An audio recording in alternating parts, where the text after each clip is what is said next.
He says, "So you're not giving me the money?" I said, "No, I don't. I don't think I can give you the money." And he was not happy.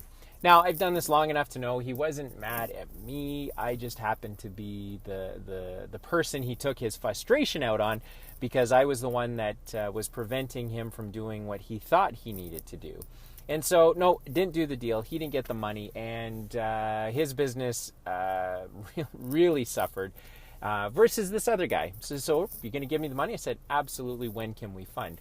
The difference between the two is the first guy didn't really understand his business from the perspective of being able to handle someone else's money, whether it was mine or a banker's or anyone else. He didn't know how his business was going to handle it.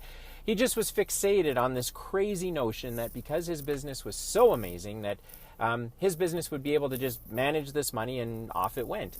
And the key was he'd never been in a bad situation before. He'd never had trouble in his business. And so he was doing kind of the classic move of, let's just get money, put it in the business, and everything will be okay, instead of peeling back the layers and trying to figure out why he was in this spot in the first place.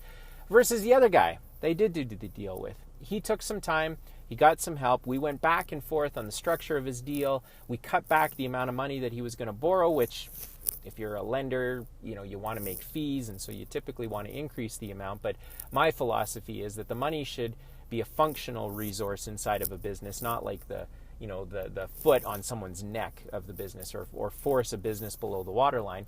So we cut back the loan amount. We sort of re-architected how the payments were going to be made, and wouldn't you know, ended up getting paid out a couple of months in advance of the term of the deal. So it was a good deal for him. It was a good deal for me. Investors made pretty healthy return without exposing themselves to any real substantial risk.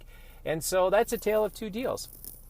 Someone not getting the money they need because they just trying to fill a hole, versus someone else that understands, no, I need this money. Here's exactly what I'm going to use it for, and here's how it's going to add value to my business, to the investors, and ultimately how it's going to be repaid. So if you're an entrepreneur or business owner, make sure you understand that money is meant to be a resource. It's not a Band-Aid, and it's never going to fully solve your problems. You've got to be able to define the problems and then just use money to solve them.